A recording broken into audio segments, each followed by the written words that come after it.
All men by nature desire to know. With this single sentence, Aristotle opens the most ambitious philosophical work ever attempted, an investigation into being itself.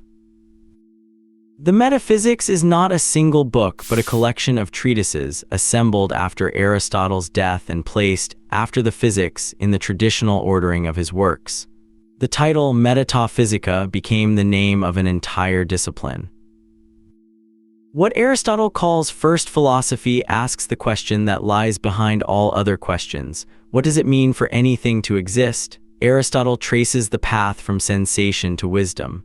Animals have perception. Some have memory. Humans alone have experience, which is memory organized by reason. From experience comes art and science. And beyond all particular sciences stands wisdom, knowledge of first causes and ultimate principles. The wise person does not merely know facts. They know why things are the way they are at the deepest level. Aristotle reviews the history of philosophy as a progressive discovery of his four causes. The earliest philosophers sought only material causes. Thales said water, Anaximenes said air. Empedocles and Anaxagoras introduced efficient causes, love, strife, and mind as forces producing change. Plato discovered formal causes, the forms as the essential nature of things, but no one before Aristotle clearly articulated final causes, the purposes for which things exist. Philosophy has been groping toward a complete explanatory framework, and Aristotle believes he has found it. Aristotle turns against his teacher. Plato's theory of forms, he argues, does not solve the problems it was meant to solve, it doubles them. If the form of beauty explains beautiful things, what explains the relation between the form and the particular? You need a third entity to connect them, and then a fourth to connect those, generating the famous third man regress. The forms are supposed to be the causes of things, but being separate from things, they cannot cause anything. They are, Aristotle declares, mere empty words and poetic metaphors. The central question of the metaphysics: is there a science that studies being as being, not particular kinds of being, but being itself? Physics studies beings that move. Mathematics studies beings that are quantified. But what studies the most basic fact about anything, that it exists? This is first philosophy, later called metaphysics. It investigates the principles and causes of beings insofar as they are beings. It asks, what are the fundamental structures of reality? Being is said in many ways.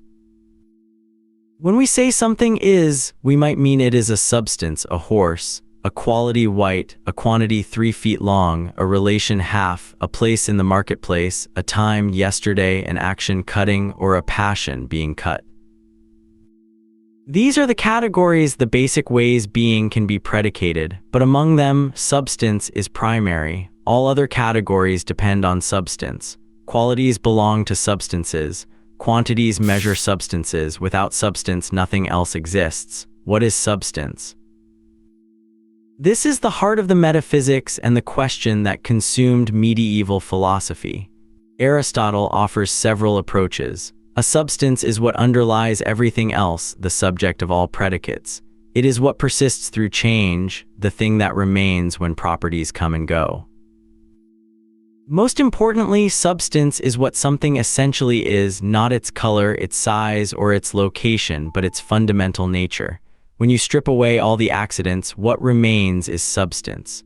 Individual substances are composites of form and matter. The bronze is the matter.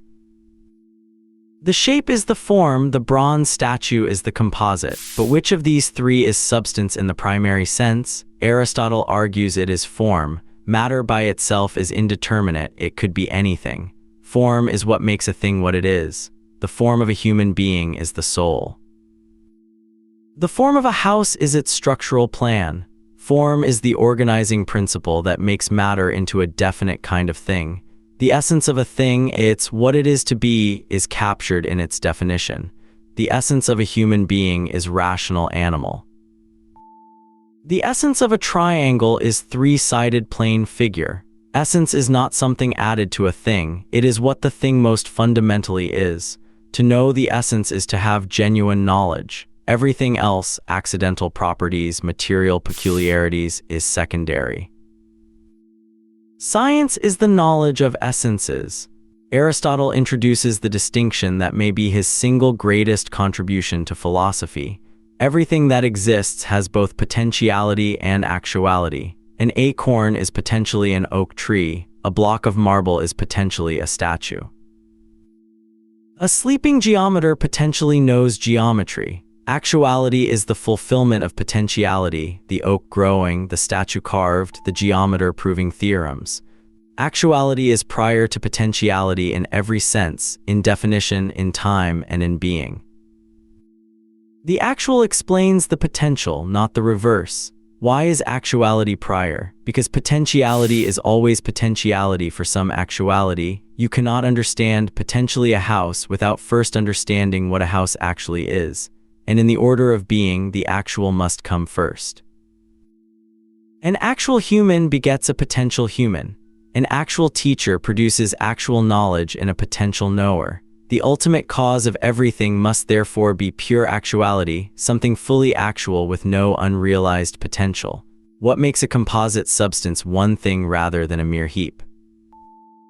A pile of bricks is not a house. What unifies the matter into a single substance? Aristotle's answer: form. Form is the principle of unity. It is not another part added to the parts that would simply create a larger heap.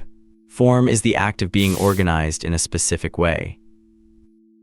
The unity of a substance is the unity of its form, and this unity is irreducible to its material components. How does a new substance come into being? Not from nothing, ex nihilo nihil fit, nothing comes from nothing, and not from what already exists, for then nothing new would emerge.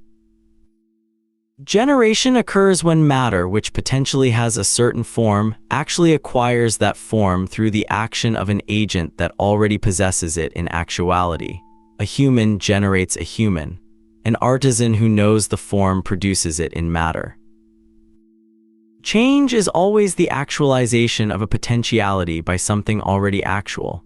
What about numbers and geometrical shapes? Do they exist independently? Plato said yes, as transcendent forms. Aristotle says no. Mathematical objects exist, but not as separate substances. They are abstractions from physical things. When the geometer studies triangles, they mentally separate the shape from the bronze or wood in which it is embodied. Mathematics studies real properties of real things, but considers them an abstraction from matter. This position, mathematical realism without Platonic separation, remains influential. In Book XII, Aristotle turns to theology, the highest branch of first philosophy. The unmoved mover of the physics reappears, now described more fully. It is a substance that is pure actuality with no matter and no potentiality. Its activity is the highest possible activity, thought thinking itself. It is eternal, immaterial, and perfectly self-sufficient.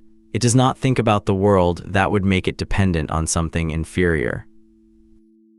It thinks only the highest object of thought, itself. This is God, not a creator, not a ruler, but the perfect activity of self-contemplating thought. The unmoved mover's life is nous nocios noces, thought-thinking thought. This is not empty self-absorption. It is the fullest possible activity. In thinking itself, the divine mind thinks all that is most intelligible and most real.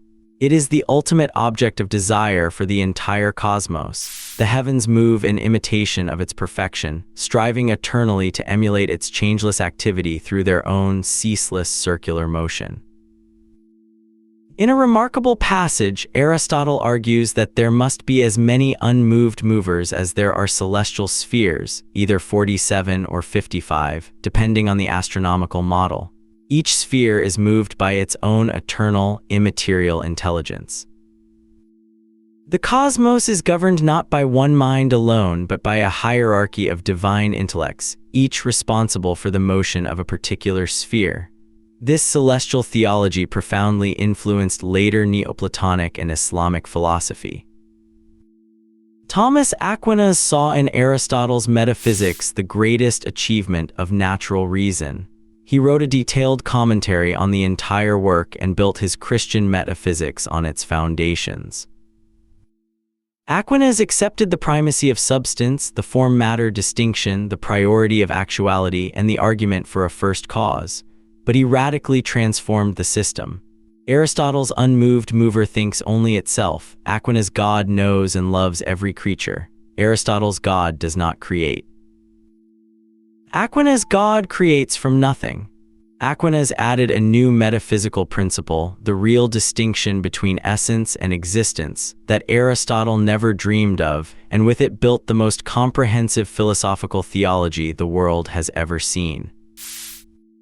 The metaphysics became the core text of medieval university education.